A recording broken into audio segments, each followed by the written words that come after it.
You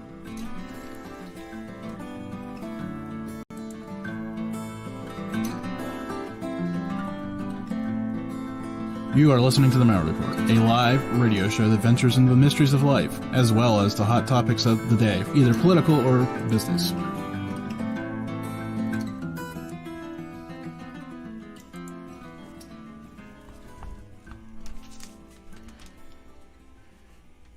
I want to welcome everybody to this evening's Malliard Report. I just actually picked up my notebook because I wanted to get my guest's name almost right. Elena Servidio-Schwinn. I've listened to you again because you've been on before, and I still butchered that, didn't I? Yeah, you did. It's Servidio-Schwinn. Servidio. I'll next time I'll try harder, or maybe I shouldn't try as hard. Maybe that was the problem. I psyched myself out. How are you doing tonight, anyways? I'm good. How are you? Well, I'm trying not to melt because there's no air conditioning in the studio because I want to use this room every so often, so I didn't. Well, I closed it up so it wouldn't get the road noise, and that makes it hot in here. But the sun's going down slowly behind me. The few nights of the year that I get to see the sunset, so I shouldn't be complaining, but yet here I am. So for the listener that didn't hear you last time, give them the brief thumbnail sketch of who you are before we get into some fun stuff. My actual company or business is Phoenix Rising. It's transformation, mind, body, and spirit. The majority of the work that I am doing now is I'm a medium. I do past, present, and future. I do past life regressions, soul retrievals, guided meditations, journeys. I do work with fifth dimensional and dimensional work, energy healing. I work with crystals, basically ghost hunting. I go and help remove things out of people that, when you talk about possession and things of that nature, and cleanse homes. I do life path work, matchmaking. I'm a trainer. I kind of do a little bit of everything. Maybe it would have been easier to ask what you don't do.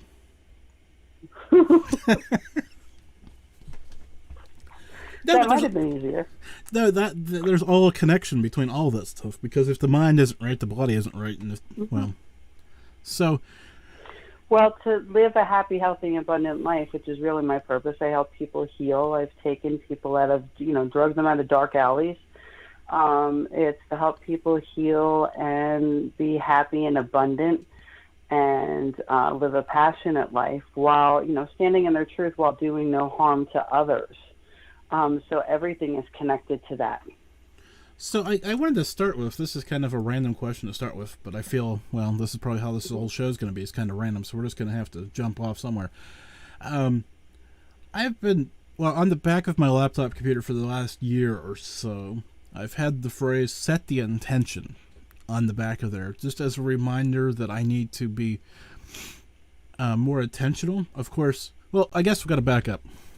Probably, about a year ago this time. Because I've been dealing with some health stuff winter of 2019 I started and kind of got some of it taken care of. But people kept asking me how I was doing, and my answer always was, I'm going to keep going until the well runs dry.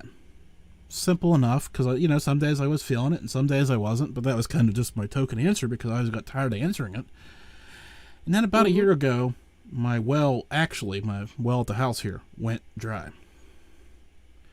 And I realized that I needed to be just a touch more careful of what I was saying.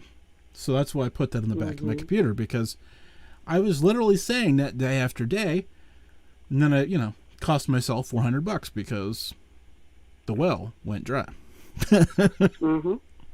So help me out here. What are some more besides saying things, what else should I be more careful of? Well, when you're talking about set the intention, you're talking about the laws of attraction, which are very real, and manifesting. And truthfully speaking, what we truly speak and put out there, that's why you have to be very careful the words that you use. And what you're focused on is really what the energy you put out to draw into you. So when we manifest, there's a certain thing you need to do, like you set limitations upon yourself. you gave in a way, which we have to change, because you probably would have found that after your well went dry, a lot of things for you personally started going a little bit askew, a little bit awry, and crazy for you. All of a sudden, you might have gone through experience, you start experiencing, unfortunate events, little things that are happening to you that you're like, what is going on? Because you kind of set yourself an end date.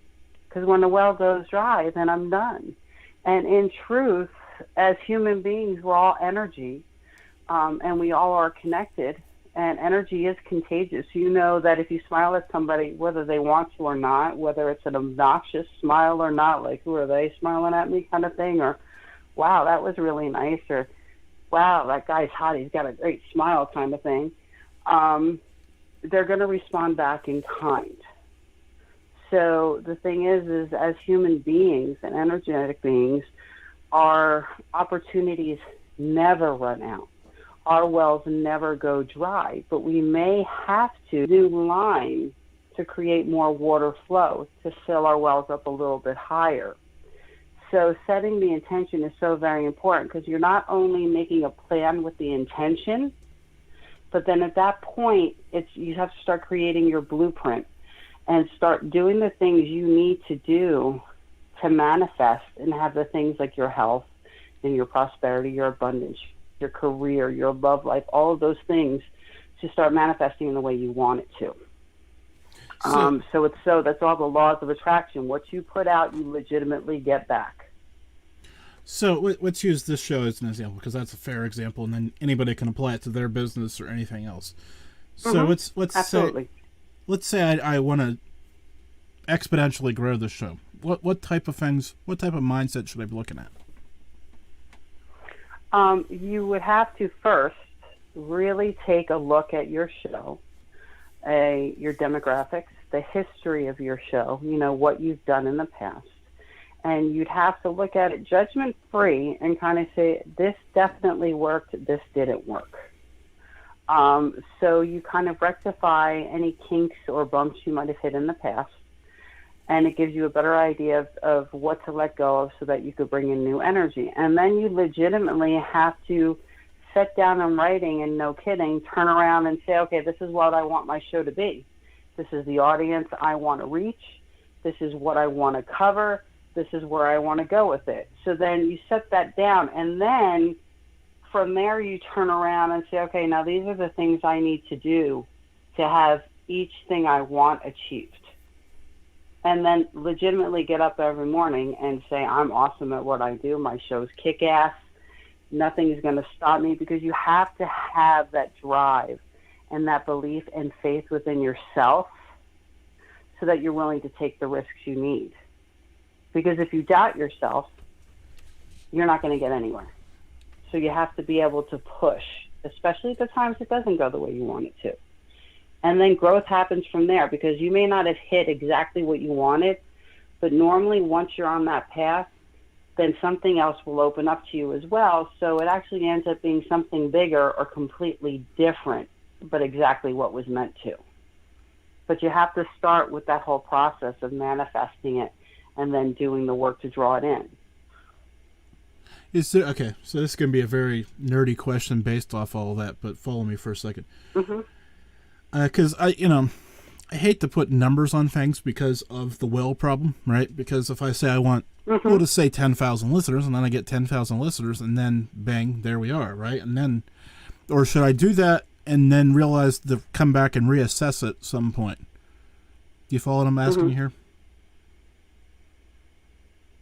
You have to re-clarify that for me a little bit.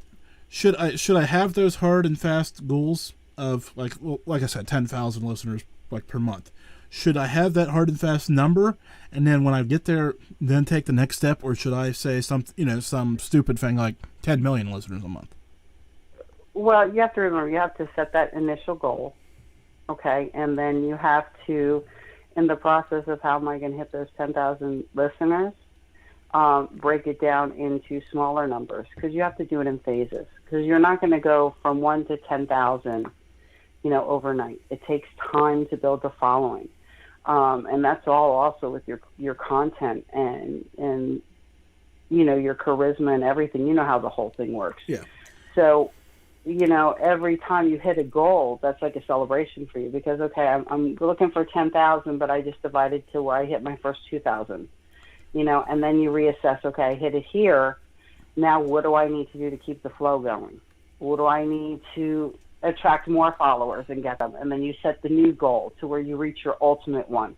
And then okay, this is where I'm at now. This is really where I want to be. And then you can reassess it because you don't ever have to stop.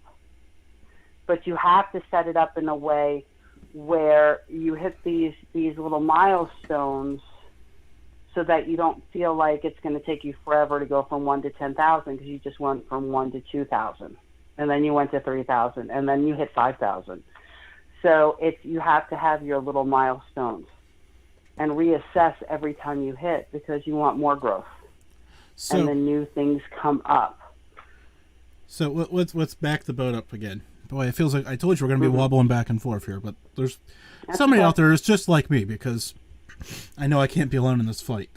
Okay, so I have my shows kick ass, and we say that every day. But what other ways should I don't want to say start my day because I know some people do this after they do some other stuff or work out first, and then but there should be this period of time where you have I don't want to say meditation or self-reflection. I don't know what I want to call it. But go ahead and walk. Meditation is great, but everybody meditates differently. You have to allow the time for self-care. You have to realize that life is in a balance. Most people, especially if they're goal-oriented, it's like a scale. You have people that put so much effort and, I'm just trying to work hard and make money for my family and take care of them. Or I have this goal where I want to hit and be the best talk show host ever or whatever the goals are. So that they're putting all of their attention to that. But in their personal life, because they're putting too much attention in one place, they're ignoring the other. Now, it could be for a very good reason that I want to take care of my kids, my other half, so I have to put this much work. But you have to learn to have the balance so that you don't achieve one thing and lose another thing in the process. So unfortunately, when you want to achieve these things and you want to have a personal life and be abundant in there, also have a successful professional life, and also be able to take care of yourself and breathe, unfortunately, you have to get up early. You have to have a full day, and your full day might run a little bit longer than most people, but you do have to start out by taking better care of yourself, allowing yourself the time to get up in the morning or whatever your schedule is. Take the time to have a cup of coffee or tea or whatever it is. If you like to stretch, exercise, because you have to physically take care of yourself, nutritionally take care of yourself, and emotionally. Now, meditation, me personally, my brain moves too quickly for me, and I do guided meditations with people. I write them. I'm a writer too. I do journeys with people. But for me, my meditation, I don't sit down, cross my legs, listen to the music and sing Om. I don't do that. I can't. My form of meditation is honestly when I'm driving in a car, I shut the radio off. And that's when, because I'm a medium, I start talking to the ghosties. I sit in counsel. I start focusing on the things that I need to do and the answers that I need to receive. Or I'll sit and have a cup of coffee and sit on my deck and breathe for a little bit and just allow my mind to clear. Because what's ever going to clear your mind, make you relax and feel better, and give you that space to breathe so that when you're ready, you can get up and start your day and achieve all the things you want to do. It's done. Otherwise, there's never going to be enough time in the day. You're always going to be rushing. You were supposed to be going out to dinner and you couldn't because you got caught up with work. So you really have to learn how to balance and realize there's always another day to get what you need to get done. Slow and steady. Can't do too much too soon because then you burn out. So, fun side note for you. I wish I could do this show driving, but that's probably not the safest idea I've ever had. But I'm like you. I can get to that weird state where things and ideas come to me quicker. So maybe if I did it on the interstate, it might be okay, but the audio quality... Well, I live in Western Pennsylvania. I can't guarantee a cell phone call anywhere, so... Okay, you know what else works too, like for me, especially when I'm channeling? Bubble baths. Because water is actually a conduit. It legitimately is a conduit. And I'm going to reference, because a lot of people are going to understand this. If you've ever seen Constantine, the movie, they use water as a conduit to go from this plane to the other side, to cross the veil. But it truly is a conduit, and I resonate so much with water. So there's times where I know I need to think and work things out. And if I'm not by the ocean, I'll just jump into a bubble bath, and I'll just sit in a bubble bath, and then everything opens up and starts flowing from me. So it's really whatever you personally resonate with. See, I don't have the patience for that. I'm like, I'd be in and out. I don't know. That's a whole other can of worms. Yeah, but do you talk to ghosties? Not as much as I used to. So it's when you're sitting in council with people on the other side, and people are like, okay, this lady's nuts, and I am a special brand of crazy.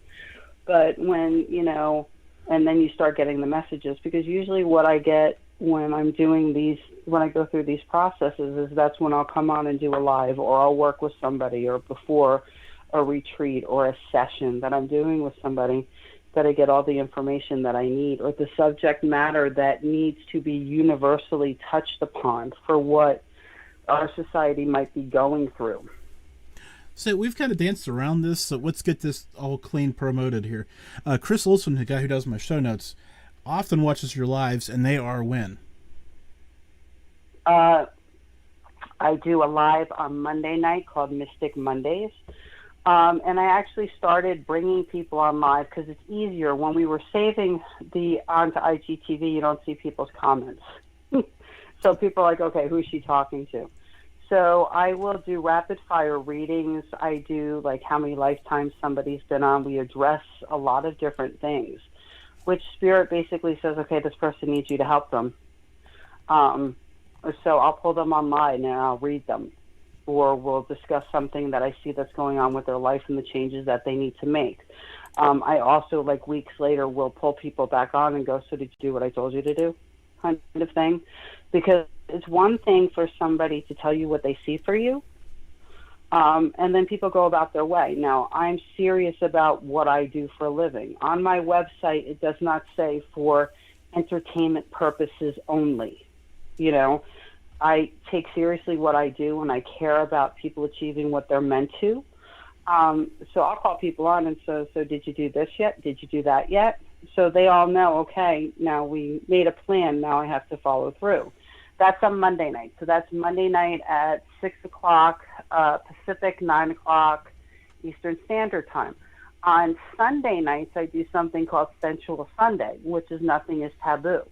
So we basically explore, different topics and sex and the things people are afraid to do. And basically we do like a how-to kind of thing.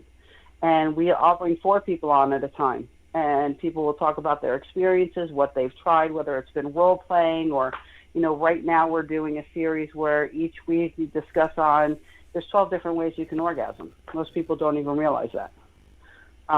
So basically we open people up. So many people are afraid to talk about sex. And it's because how they were programmed. And that's how we were created. We were created as sensual, sexual beings.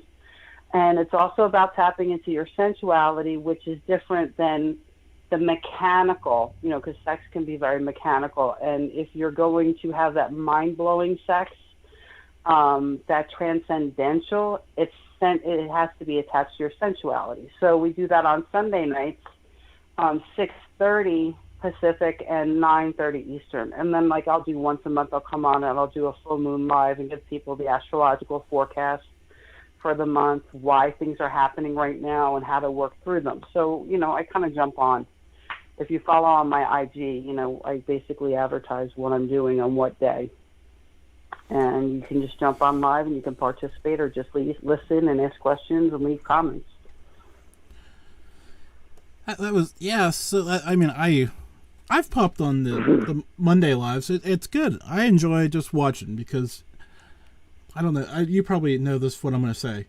When you're hosting, you don't necessarily. I mean, I'm listening to you, obviously, but there's other times when you get to when you just get to be in the. You just get to listen to the conversation. I don't have to sit here and think about what's coming next and how do I want to make these loops and circle everything around and look at the time and all that other stuff. It kind of, yeah, you know what I'm saying.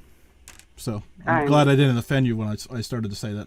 And for the listeners out there who don't know what I'm talking about, try talking to somebody and then plan what you're going to have the conversation about too at the same time. It gets kind of fun at points.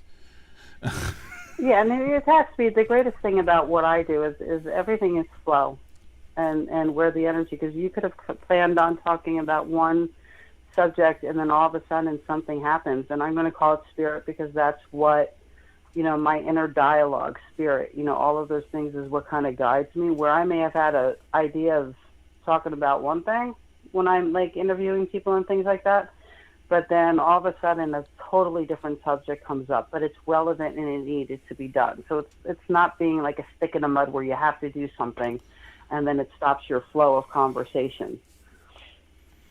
And then we add this fun element to it. I've got a question here from Germantown Runner who asked a good question. Have you experienced an uptick in people coming to you for your business during COVID, or has it declined? Oh, it's been consistent because a lot of people are struggling. A lot of people were afraid. A lot of people were struggling with financial, where they were going to end up in the year. People's relationships were really, some thrived, and some people, they weren't used to being around each other 24 hours a day. And then and I'm going to be very cautious in how I say this, whether it made sense what the government was putting out there as far as, the virus and what's going on and how they should really live their life. And my thing is, the whole time we're going to go from famine to feast, because during COVID, if you were somebody that just kind of, you were that time card quicker, that, you start work at 9, you go home at 5, then you really are governed by your paychecks and what's happening. But if you had a vision and a goal to do something on your own, that is a time for visionaries, just like, the time of the Great Depression, the Rockefellers and some of those other people. Like right now, if you guys can go buy up some of the property before it all gets hiked up, go buy property. Now's the time. So if you could be a little bit more open-minded and expand your horizons and your visions of what you're going to do with your life, there was actually a lot of opportunities that did open up. So I actually had a consistent flow of people. Some people just needed, I just need you to do a guided meditation with me and help me chill out because my anxiety is crazy. So I've got a follow-up question to that, because this is kind of one of these weird questions, but I'm not going to drag you to the level I want to drag you to. Don't answer the first part of this question. Answer the second part of this question. Everybody's complaining out there. Everybody's complaining out there they can't hire anybody. They can't hire anybody because this, that, or the other. Any political reason you want to pin on it. I'm going to ask you, this is where the question comes in. We've kind of opened the door to all sorts of creative outlets, and people are being successful at them. That's why we can't hire anybody, because there's people out there creating music, videos, podcasts, art, any number of these digital formats that weren't there even 5 years ago. Maybe not necessarily, maybe they were, but not necessarily to the level they are today. Are these people? These people were following their passion, following their dreams. So I'm assuming my question to you is: are these people going to be, not any one in particular, but most of these people are going to be successful because they're following their passion? Correct? They're going to be successful because they're fulfilling their passion. And what COVID did, and the lockdown for a lot of people did, is it because for a while there, everybody would have thought the world was going to end. Because nothing was opening up and everything that was happening politically. And they reassessed their lives and looked at where they were at. And they found that they weren't happy with what they were doing. And this has afforded them opportunity to do something else. Look at all the companies now that can outsource, and people were working from home. A lot of people still work through COVID because these companies actually set them up with the computer and the technology to do their work from their house. So these people were able to work from home and still be home with their children and do what they needed to do. So a lot of people are like, I don't want to go back to that job. That's not what I want to do with my life. So I think a lot of people reassessed their lives, and then they found, you know, the things that they wanted to do and the path that they should head down. And they weren't afraid to anymore because, you know what? They had the time, and what were they going to lose? So...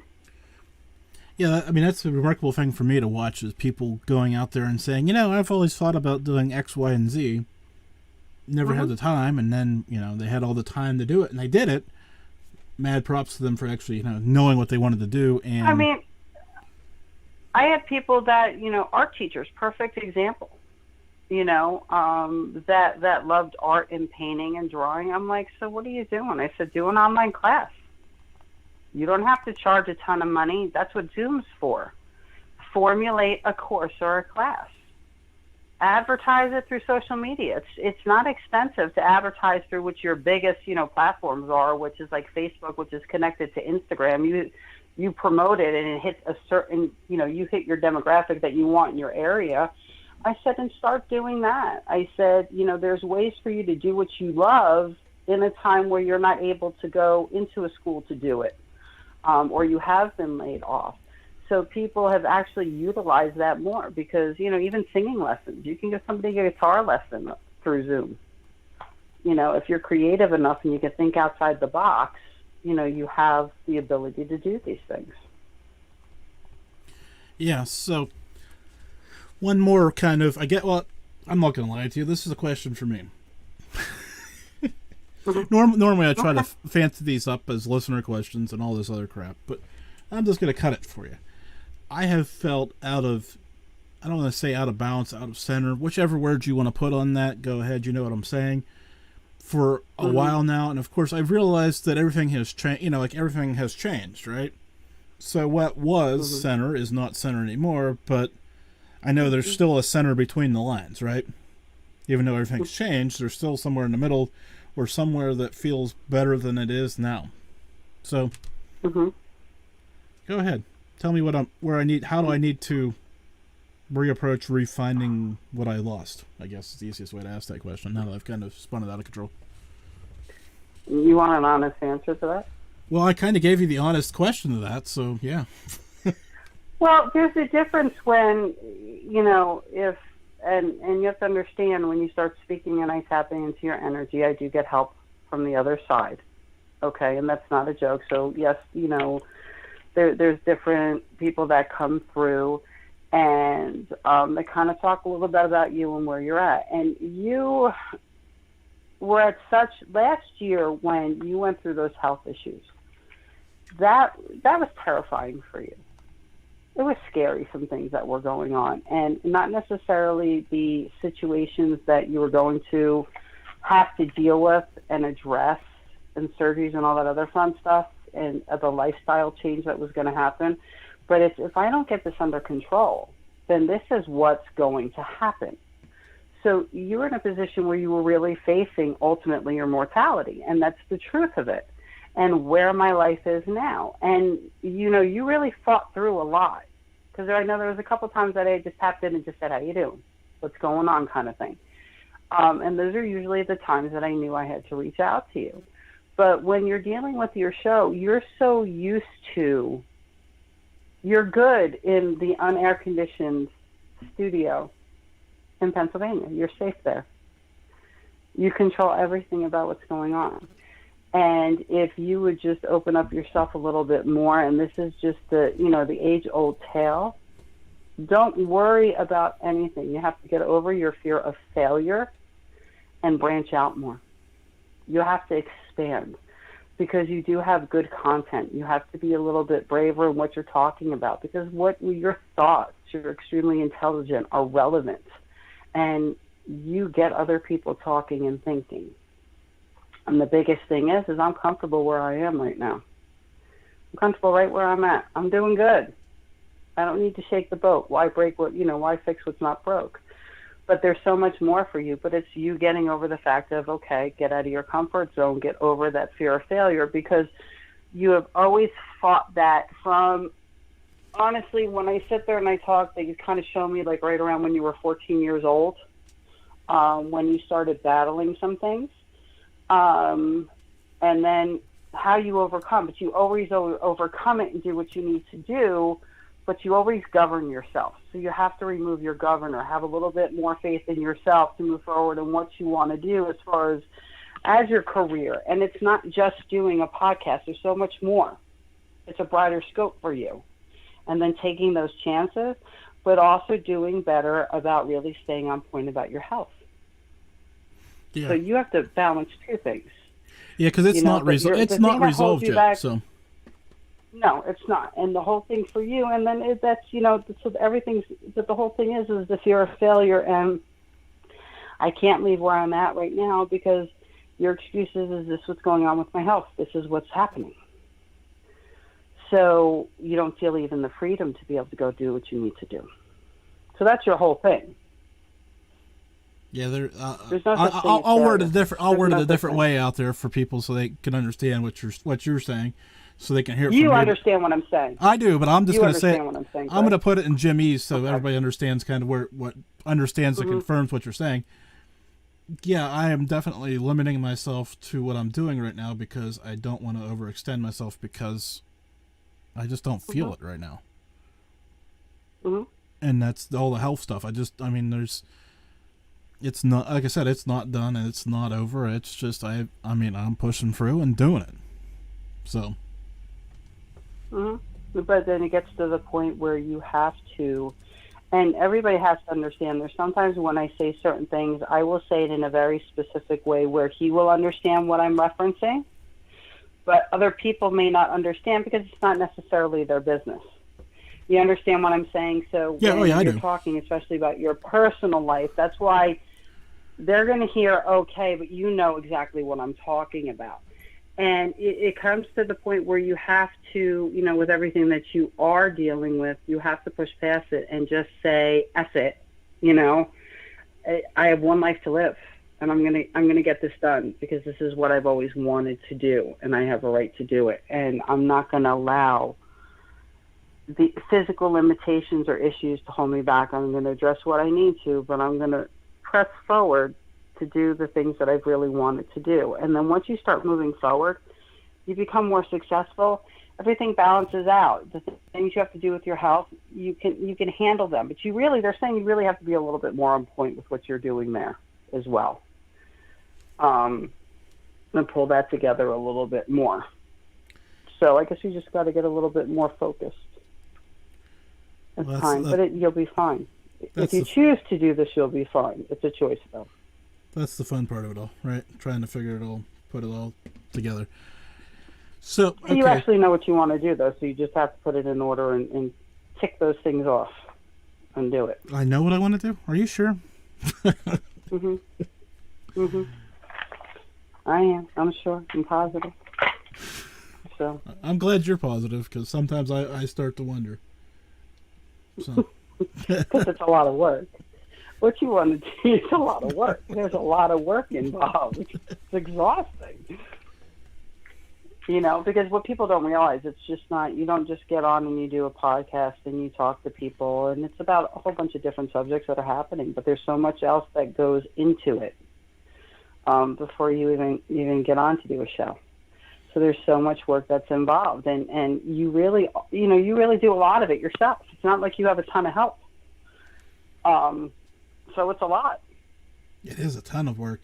Actually, I'm thinking about a chatter who's in the chat room tonight who sent me a copy of his book, and he says, whenever you get done reading it, I'll be on your show, but you got to read the book first. And I'm like, okay, no problem. And it's been sitting there for 2 weeks, and I have not. And then I've got another book, and it's just like, yeah, like you're saying, there's all this stuff. I mean, it's once a week. You think, just show up for an hour and you can do it. Yeah, well, there's some nights like tonight where I knew I could, but even tonight I still put an hour into. Well, from 8 to 9, I made sure everything that I wanted to make sure that we kind of talked about was fleshed out, even though we're kind of off the grid on that, but there's still some things that we need to get back to. Right? And just, and made sure that I did have the Sundays at 9:30 and the Mondays at 9 wrote down, just because I've been doing this long enough to know that you asked that question.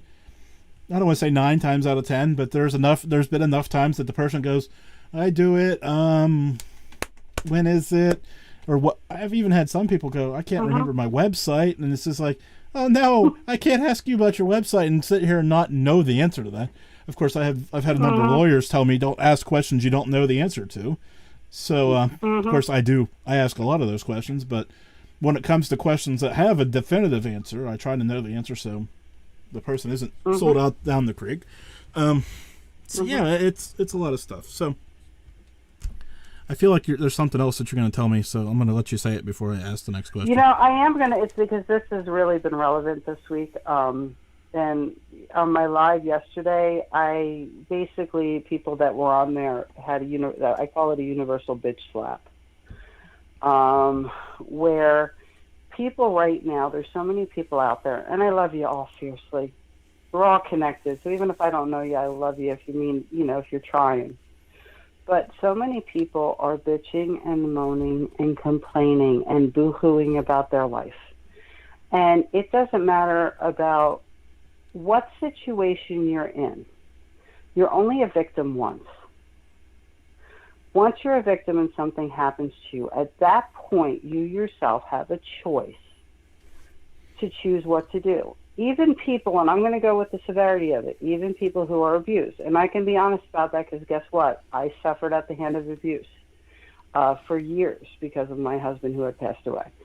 And I chose. You may choose, a lot of people choose because they're afraid, so they stay because they're afraid, but it's still a choice because you could have left. So you're only a victim once.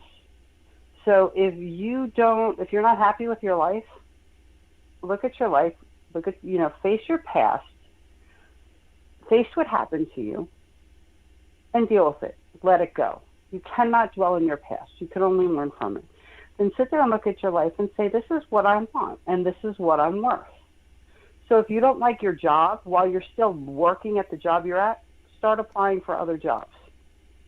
If you like the career you're in, but you want to make more money, but you got to go back and take a course, go back and take the damn course. You might have to work a little bit harder. If your relationship isn't where it needs to be, or your sex life isn't where it needs to be, communication is important. Talk to your partner. Communicate with them. Then if they can't meet you halfway and you're still miserable and upset, then leave. Follow your truth, do no harm. The only reason, if you want to start a business, go start a business. It's a choice, and it really is. There is no shades of gray. The human side of us, because of emotions and fear, you're the only one that can liberate yourself from yourself. Nobody else can do it for you. And the full moon that's happening right now is everybody has until the new moon, which is around the 10th of July. So you have a couple of days left. Anything you plant right now to manifest for abundance, this is a full moon energy that's bringing in abundance. And I had done this whole full moon live with them. I said, this is what I need you guys to do. It was going to bring up issues you had in your life that you could see clearly and address them, so that in turn you can work through those things and start planting seeds of abundance. And I'm like, if you guys don't turn around and plant these seeds and do what you need to do to draw abundance, I said, I'm telling you all right now, you big dummies. You need to use this energy. It's time. You cannot keep sitting here and complaining and bitching and moaning. Choose to do something with your life. It's a choice. It doesn't matter what I tell you about what I see for your future. I could tell you what's coming. I could tell you this is the path you're on, but this is what you're supposed to be doing. That's all great and good. I gave you the information. I can even tell you how to go about it. But if you choose, after you hang up the phone with me or get off a video call or leave a session with me, and you don't follow through and do what you need to do, that's your own fault. That's why your future didn't happen, because you had the knowledge, but then you had to do the things that you needed to do to get there. So that's really important right now, because a lot of people are just sitting there spinning their wheels and just so upset and miserable and things like that, and it's your own damn fault. If you want to, you can find a way out of it and to do what you need to do. So, I'm going to butcher a Germantown runner question based off that, so bear with me for a second. Because his question was, what's one thing we should do to snap out of the post-COVID funk? And I'm going to double down on that, because people have become what am I thinking of? Antisocial. Antisocial, I guess is what I'm saying. Like, because there used to be those pleasant, those moments, have a good day, or hold a door for somebody, or, those little things that we kind of lost because of social distancing and all this other stuff.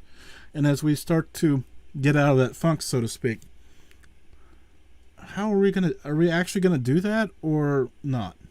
Those little small positive. The question is what do you want to do? Well, I never really stopped. So guess what? The masks. Most people don't have to wear masks anymore. You can still smile at somebody. You can still open up a door. People may not be going and hugging each other because they're afraid or really get up close and personal like they used to. But the world is opening up. You have to choose to live out of fear and re-engage in the world again. You have to choose to step out of your house and live your life. It's a choice. What type of life do you want to have? And then you just have to go do it regardless. Because guess what? The thing that's the problem with COVID is this. And we have to work our way around because a lot of it, there's a lot of political stuff. There's a lot of politics behind this. There's a lot of information that was fed that was inaccurate on purpose. Now, because of things that are going on politically, you'll see other things are starting to surface now. And, everybody be careful because they're trying to deter.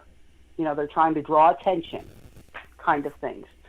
But, the Spanish plague, when you look at all the big plagues and pandemics and things that happened before in history, it was almost like the natural course of action of what happened when the universe, let's say, thinned the herd. Do you understand what I'm saying? Like, people still had to quarantine, but there's certain times throughout history where it's almost like there was a natural purging, which sucks, but it's the truth. The thing that sucks about COVID is it was man-made. It wasn't naturally supposed to be there. So that's why they have no control of it. So that's why you still have to be so very smart of it, but also know a lot of the stuff that's being said to you is not accurate information.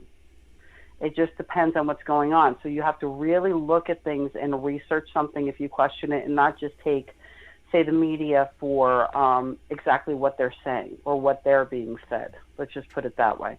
But you have to choose right now when the world is opening up to do what you need to do to stay safe and take care of yourself, but also to start living your life again. Because you can't live behind closed doors forever. Because that's not even a quality of life. Do you understand what I'm saying? I do. I totally do. So, okay. Mm-hmm. So let's get into some paranormal things since we've only got 17 minutes left. Okay. All right. Let's do paranormal. Shift gears completely here. We're skirting around politics. We're going to skirt around politics. Yeah, let's turn and run the other direction from politics for a minute. Yes.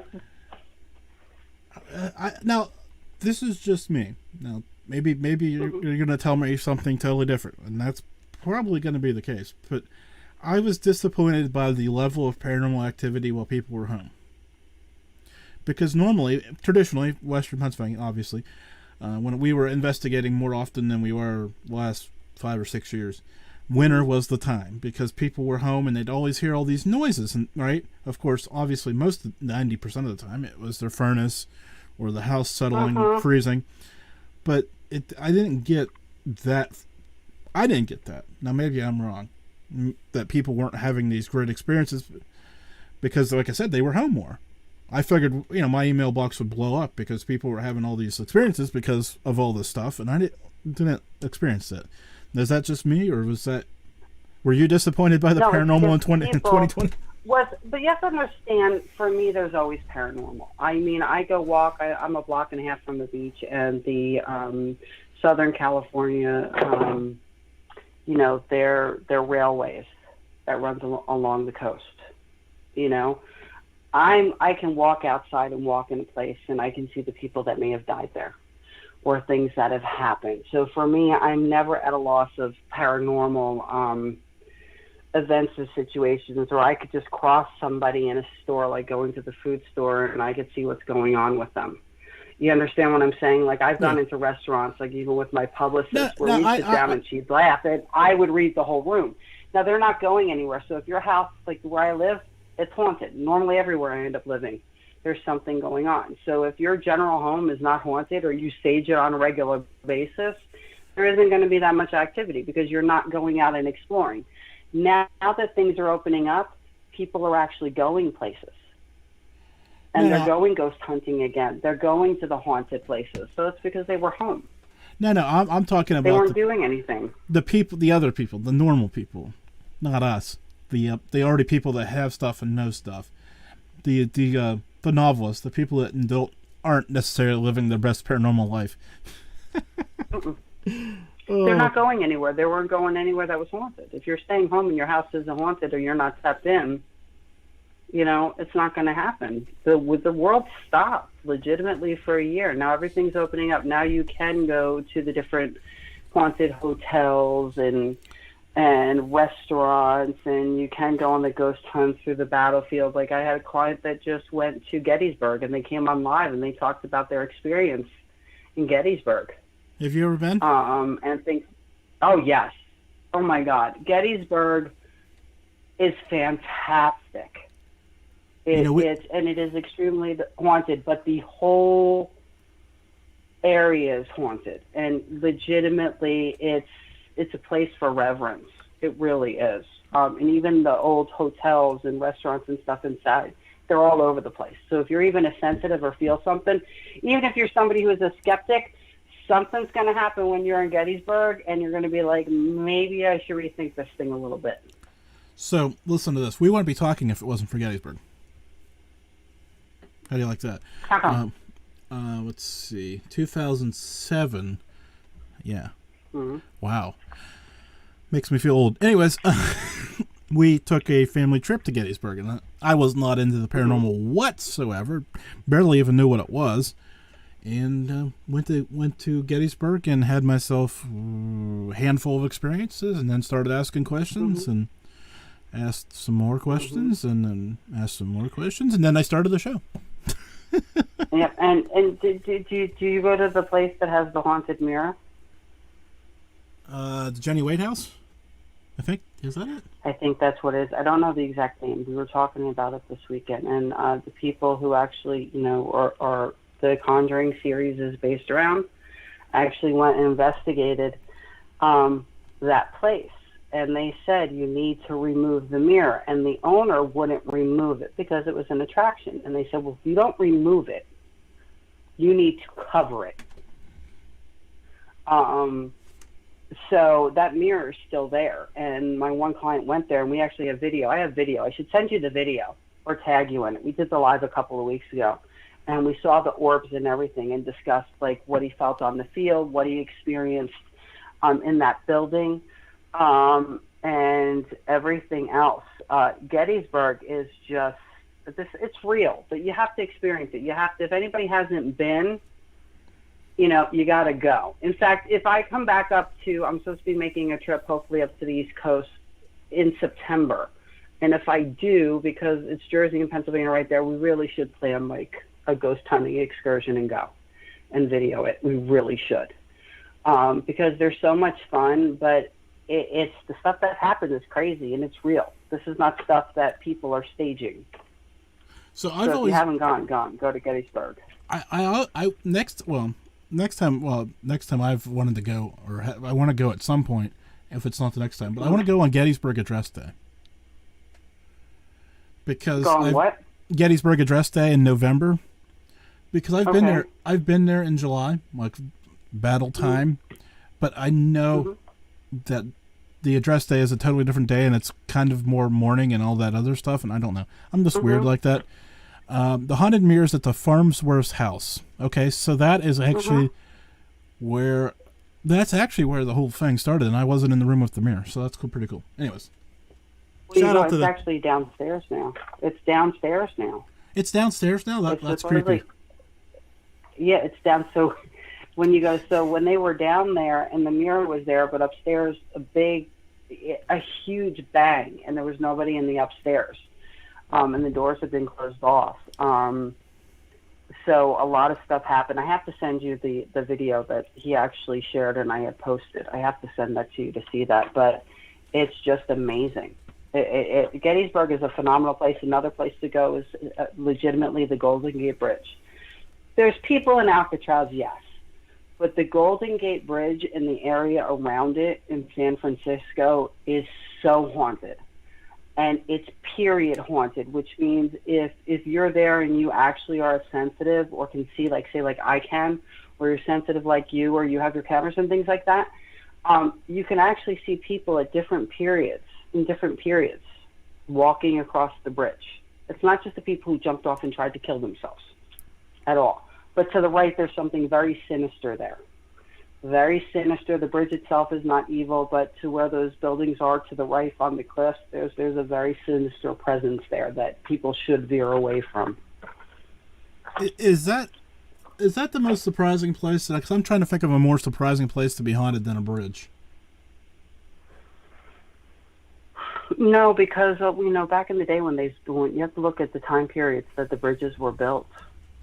You know what I'm saying? And the work that went into it. So many people. Yeah, people died building the bridge. Then you had the people that jumped off. But back in the day, people would stroll. Couples would stroll across that bridge back and forth. Families were walking across. It's a huge focal point in that area. So it's even more than, say, going into Alcatraz. It really is. But you have to understand, New York City is extremely haunted. Especially around, like, the 9/11 monument. Huge. You have a whole bunch of living and dead that are milling around there together. See, a whole bunch of it. And you go into St. Patrick's Cathedral, forget it.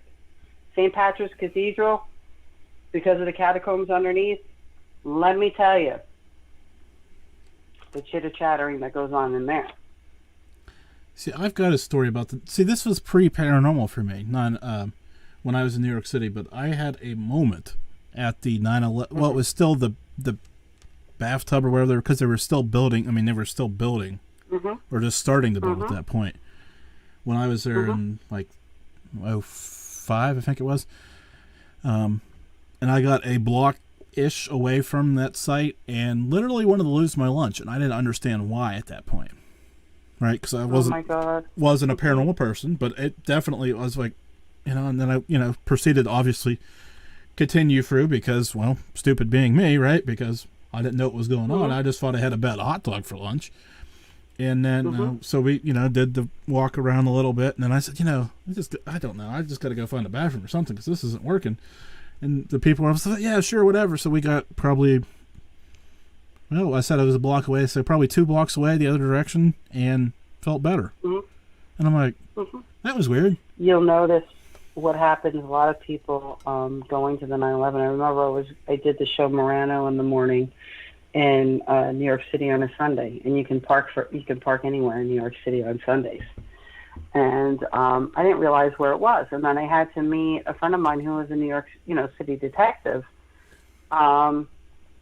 where he was at. I was going to go meet up with him and talk to him. And after I left the show, all of a sudden I walk 1 block up. And I got that nauseous feeling. My chest got heavy and tight. And that just ominous feeling. And called him. He's like, what's wrong? I said, where am I? I said, where am I walking? Because I didn't know the streets. I just put on my GPS and then go the direction I'm going. And then he's like, you're a block away from the 9/11 monument. I said, oh, my God. Because I see everything there, and I feel everything there. So all of the pain and the sadness and everything. So it just overwhelms me. And he's like, do you want me to come to you? I said, no. I said, this is who I am and what I do. I cannot disrespect. I have to keep walking. So I legitimately walked past and went to meet him, and then I had to go and spend time at the memorial. And it was really important to be there and be there in reverence, because it's not, a lot of people go there and it's like a tourist attraction, and it's not. And honest to God, how dare anybody do that? In truth, that's a place that should be is in reverence. And that's something that people should be jumping up on top one of the sides of the big squares and pose for a picture. There's certain places you're supposed to go and have reverence and show respect, and legitimately, regardless of what your modality or faith, have a moment of silence. Remember the people that were lost there, or the person that's sitting on the corner that's crying because they lost their son in that disaster. But that place is powerful. It really is. It's just one of those things. There was a time for a while there that I couldn't go anywhere near the monument because it was so strong. But as the years has passed, it gets a little bit easier. So, not a smooth question to ask at this point, but it's a question that's relevant. With the 20th anniversary of 9/11 coming up, should we be worried about anything that day? No. There's more to worry about before the anniversary than there is on the anniversary. Everybody's in high alert on 9/11. I'm ready to go. There's so much stuff going out there right now. At any point, something could happen. So it's just in hopes that people can keep their, and excuse my Jersey, keep their shit together and do what they need to. Because I don't even know. It's not like being on regular TV if I'm actually allowed. Oh, no, you're perfect. You're not allowed to and gets bleeped out. You're perfect. Oh, then I would have been a lot more colorful. I was going to say, I'm disappointed that you went this far off. Yeah, I was like, wait a minute. But, it's just, usually. But I'm not sure what I'm allowed to do. I didn't remember. I didn't give you my normal disclaimer, so. Yeah, I'm like, be careful about what you say and how you put it. But there's so much that right now, everything is volatile. I mean, honest to God, you have to really be careful walking out in the street, regardless of what part of the country it is, because at any time, legitimately, something physically can happen to you. It truly is one of the most dangerous times in our country right now because everybody is so aggravated and angry and scared and volatile. And everybody wants to prove a point. But then even on a global scale, what's going on globally, people really need to start worrying about. So, and we have no control over it because it all depends on what people in government and places of power decide to allow come out of their mouth when they do. Because there's a lot of stupidity right now. A lot of stupidity, and it's just the truth. So you just have to focus on your circus, your monkeys. If you think there's got to be some big change that needs to be made in the world, like I told somebody the other day, don't go to a march. Don't tell me you went to go to some march or protest just so you could take a picture and say you were there. If you actually believe in something, actually do something about it. Just don't, post a selfie and say you were there and think that you're actually, doing something because you're not. Focus on your circus, your monkeys, live your truth, your life the way you want to, and then hopefully everybody else is going to be doing the same damn thing. So maybe we have an opportunity to come together and recover from all of the bullshit that's going on. That would be a great thing, but I'm skeptical. Yeah, but that's a lot of work. You have to refocus on yourself and what you're supposed to be doing in your life instead of pointing blame and pointing the finger at everybody else. Yeah, that's not going to happen. It's a lot of work. It's so much easier just to turn around and show up at a march and turn around and say, I believe in this thing and I was here, and then you go home and you don't do another thing about it. You don't do another damn thing about it, and it's like, okay, yeah. You're really affecting a change in our world. But I can't really post a picture of the change I'm doing for the world, so I still have to take the picture. I'm going to hell. I know. Just like that stupid Demi, it drives me up the world. I said, if I see any one of you post, I'm living my best life, and those are the memes that people are putting up there, I always say that wrong, too. I say meme first, and then I go memes. I'm like, oh, that's how you say it, And I'm like, what the hell are you doing? You're not doing anything. You're just like the idea that you're living your best life, but you're not doing anything actually to do that. It drives me up the wall. I have to cut you off, but I want you to stay on with me for another minute off the record. But I've got a minute of outro music that's about ready to start playing. I want to thank you for being on the show. Absolutely. Thank you so much for having me, and I'll come back anytime.